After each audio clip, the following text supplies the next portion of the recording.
성령님께서 오순절날 120여 명의 사모하고 기도하는 무리들에게 임하셨습니다. 하늘로부터 호련히 급한 바람 같은 소리가 났습니다. 불의 혀같이 갈라지는 것들이 사람들 머리 위에 임하는 것을 그들은 보게 되었습니다.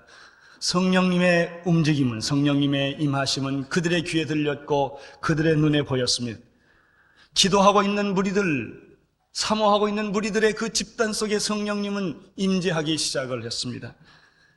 그 성령님은 기도하는 사람들을 만져주기 시작을 했습니다. 성령님이 여기 계시다는 것과 내가 만났다는 것은 다른 것입니다. 여러분이 하나님을 믿는다는 것과 하나님을 만났다고 하는 것은 다른 것입니다.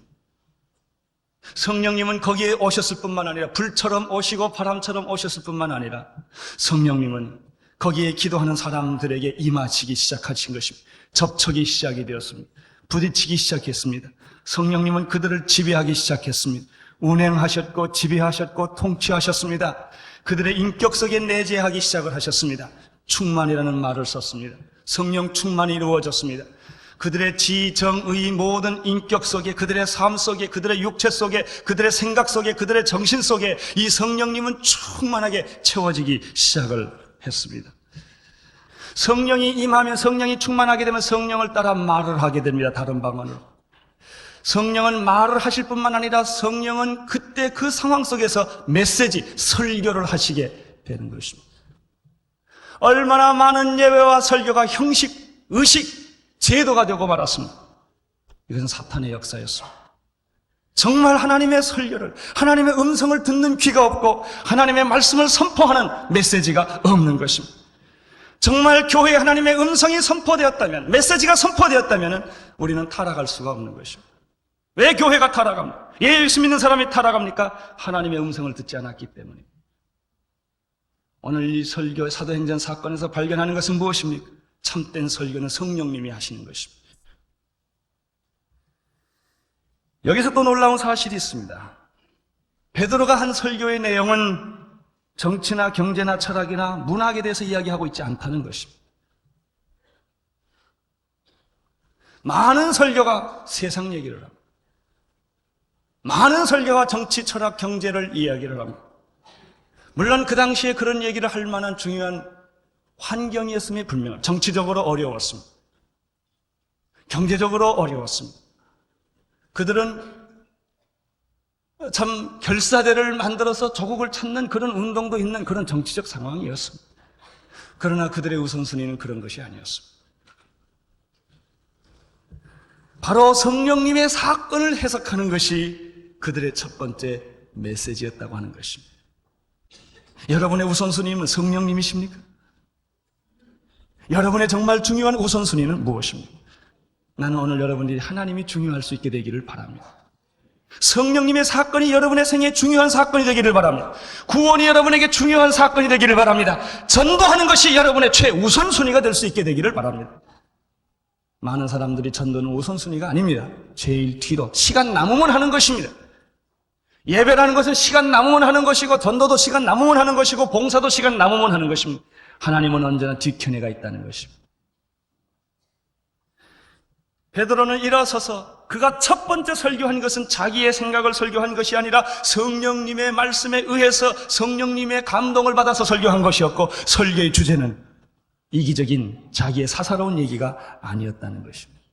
베드로가 혼자 서서 설교했습니까? 아닙니다. 11 사도와 함께 섰습니다. 사도의 권위와 함께. 설교는 개인적인 것보다는 공동체적인 것입니다. 베드로가 대신해서 말했을 뿐입니다. 그러나 그들은 11 사도의 같은 생각이었습니다. 같은 신앙 고백이었다는 것입니다. 11 사도와 함께 서서 베드로가 대표해서 큰 소리로 외쳤다고 말했습니다. 이것이 진정한 설교인 것입니다. 오늘날 많은 설교의 타락은 한 개인에 의존한다는 것입니다.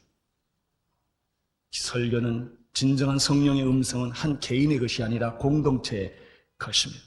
120명에게 성령이 임했습니다. 한 개인에게 성령이 임한 것이 아니라 120명의 성령이 공동체적으로 임했고, 베드로가 설교할 때 11 사도와 함께 서서 그가 대표해서 말을 했다고 하는 사실을 오늘 우리는 보게 됩니다. 베드로는 입을 열어 다음과 같이 말했습니다. 지금 삼신이 술 취했다는 말은 말이 되지 않는다. 이 삼시라는 것은 오전 9시입니다. 오전 9시는 모든 사람이 출근하는 때입니다. 여러분, 언제 기운이 다 빠지면 퇴근할 때 기운이 빠집니다. 그래서 퇴근할 때 술 한잔 합니다. 다 술 취하는 것은 밤에 취하고 저녁에 취하지 아침 9시부터 술 취하는 사람이 어디 있습니까? 나는 이 성령님이 이 시간에 임했다고 하는 사실에 굉장히 감동을 합니다. 정신이 제일 말짱할 때, 비몽사몽간에 성령 받은 것이 아닙니다. 그들은 늘 정신이 제일 맑을 때 성령님이 임했습니다. 그러므로 성령님은 오순절날, 주일날, 오순절은 언제나 주일날이었습니다. 주일날 오전 9시 성령이 임했습니다. 제가 그래서 일부 예배 때 그런 얘기를 했습니다. 일부 예배 때가 성령 임할 확률이 제일 많다고.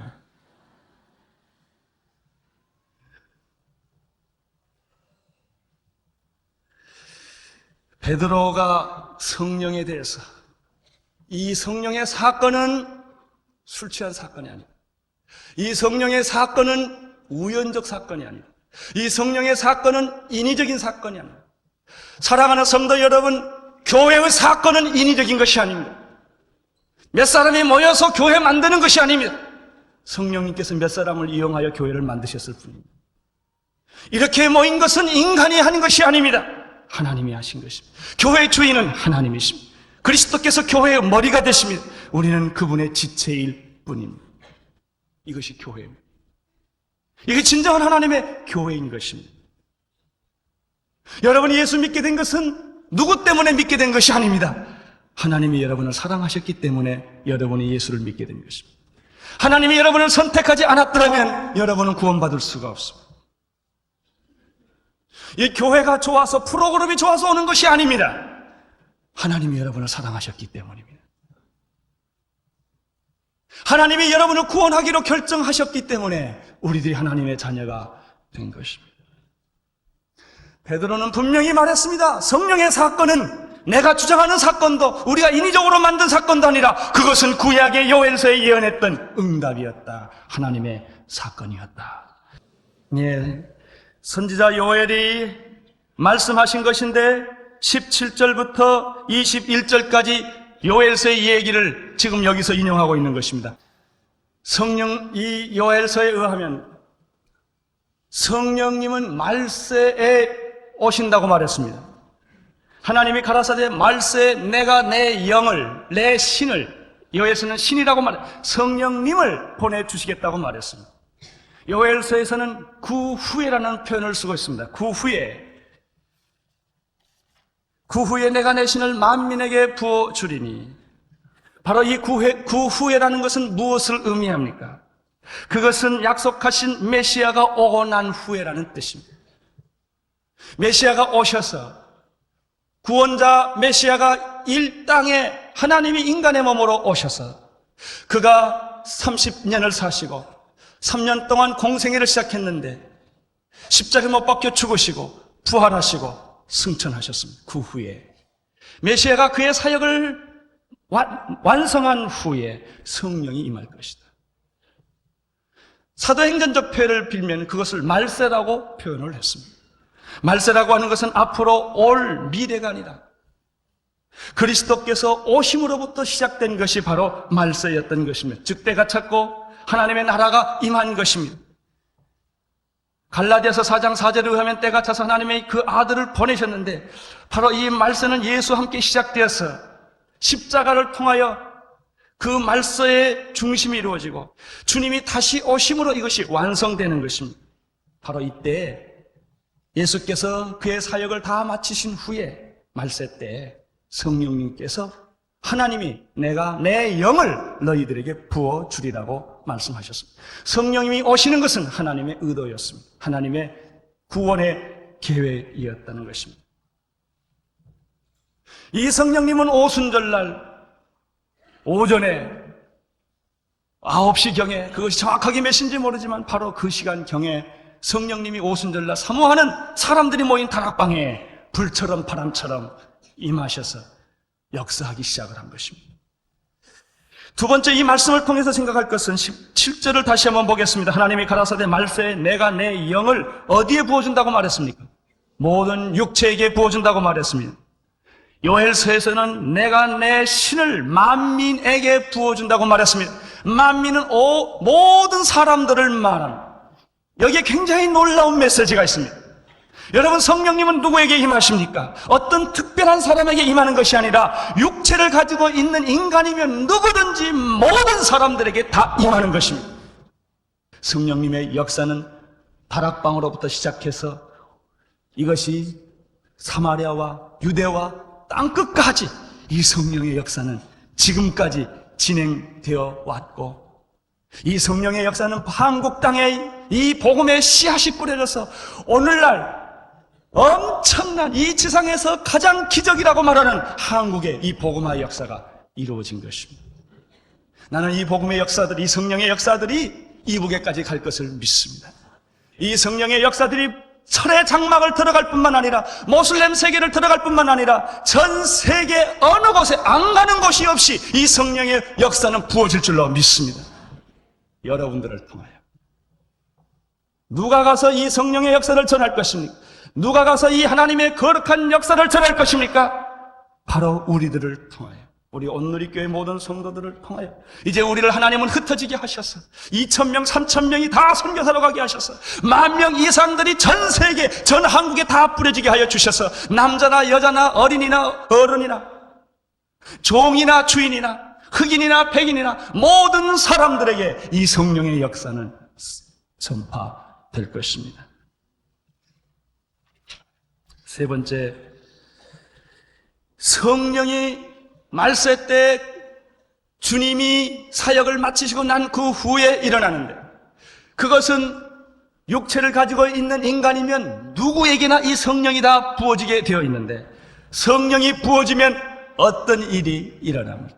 할렐루야. 성령이 임하면 우리의 자녀들이 예언을 하게 된다고 말했습니다. 이 구약의 예언은 누가 했습니까? 특별한 하나님의 기름 받은 어떤 사람들, 예언자들을 통하여 예언을 했지만, 그러나 성령이 임하신 이후에는 모든 사람들이 예언을 하게 됩니다. 젊은이들이 예언하게 될 것이에요.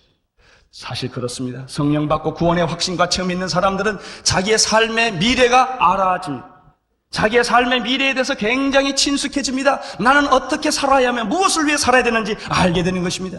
한국의 운명이 어떻게 될 것인지 기도하는 사람, 성령 받은 사람들은 믿음의 눈으로 그것을 보게 되는 것입니다. 주님이 오실 날이 가까웠다는 것을 그들은 믿음의 눈으로 알게 되는 것입니다. 이런 예언적인, 말씀의 예언적인 일들이 성령 받은 사람들 마음속에 이런 것들이 서서히 침투해 가듯이 그런 생각이 마음속에 드는 것입니다. 나는 오늘 여러분들에게도 이 미래에 일어날 하나님의 사건이 여러분에게 친숙해지기를 바랍니다. 그렇습니다. 성령이 임하면 무슨 일이 생깁니까? 성령이 임하면 물론 방언도 하고 예언도 하고 능력도 나타나고 안진병이 일어나고 많은 기적과 이사와 역사들이 나타날 것입니다. 선교의 역사들이 일어날 것입니다. 그러나 오늘 이 오순절을 예언을 통하여 베드로가 설교한 말씀의 중요한 것은 성령이 임하면 젊은이들이 예언을 할 것이요, 두 번째, 늙은이들이 꿈을 꾼다고 그랬습니다.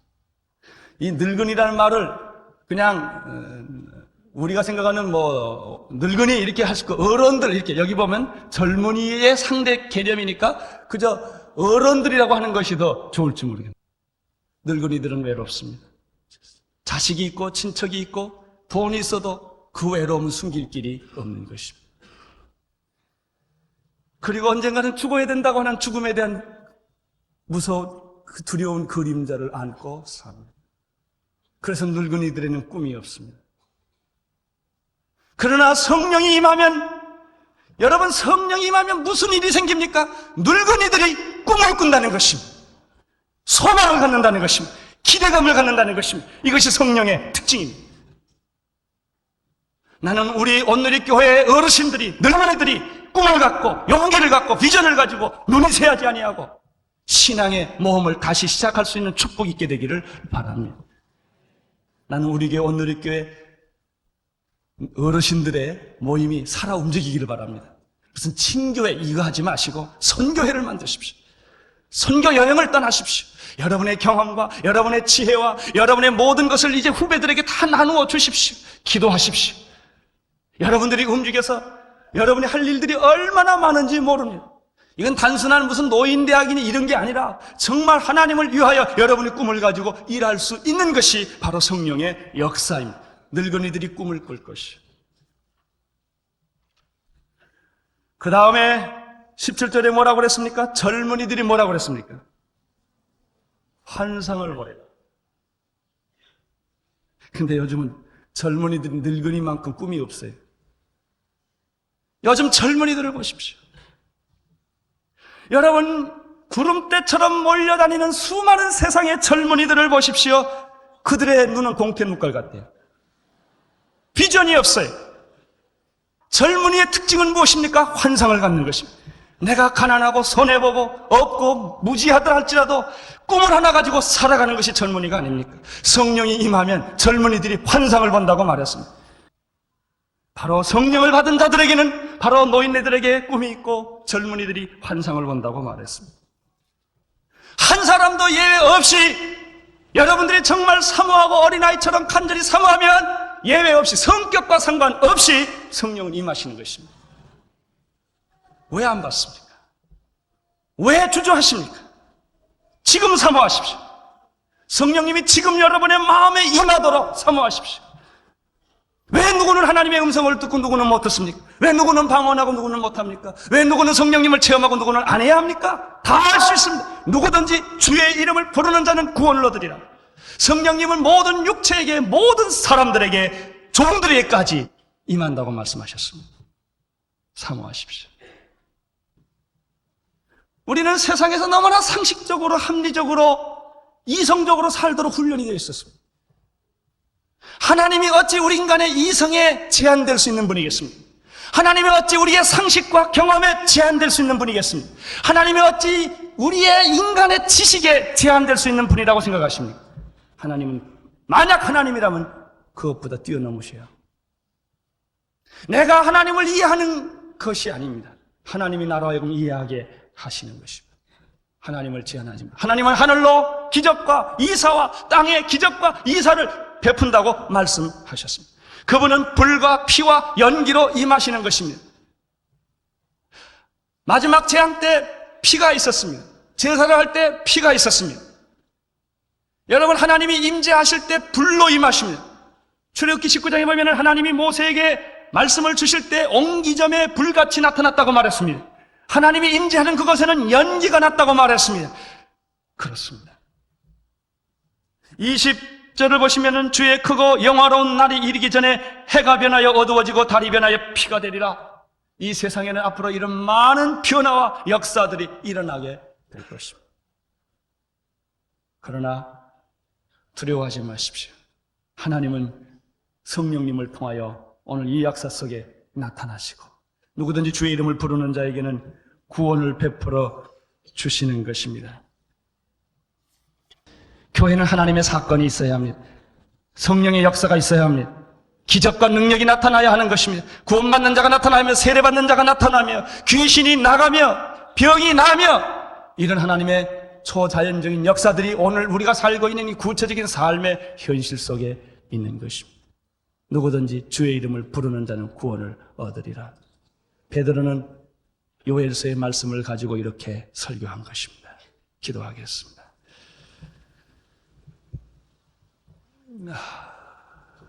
오 주님이시여, 우리가 이 시간에 어린아이처럼 간절한 마음으로 성령님을 사모합니다. 이 시간에 성령님이여, 여기 오늘 설교를 들은 자에게 임하여 주시옵소서. 누구든지 주의 이름을 부르는 자는 구원을 얻으며 내 신을 만민에게, 모든 인간들에게, 심지어 종들에게까지 부어주신다고 하셨습니다. 주여, 오늘 여기에 머리 숙인 사람들이 한 사람도 예외 없이 성령님을 느끼기를 원합니다. 성령님의 음성을 듣게 되기를 원합니다. 졸다가 설교 듣는 사람이 없게 하여 주시옵소서. 성령의 사건에 오늘 저들이 감동하게 하여 주옵소서. 성령님 오시옵소서. 말씀하여 주옵소서. 우리의 잘못을 지적해 주시옵소서. 회개할 바를 가르쳐 주시옵소서. 오 주여, 우리를 부셔 주시옵소서. 깨 주시옵소서. 우리의 죄악을 노출시켜 주시옵소서. 성령이 오시옵소서. 예수님 이름으로 기도드리옵나이다.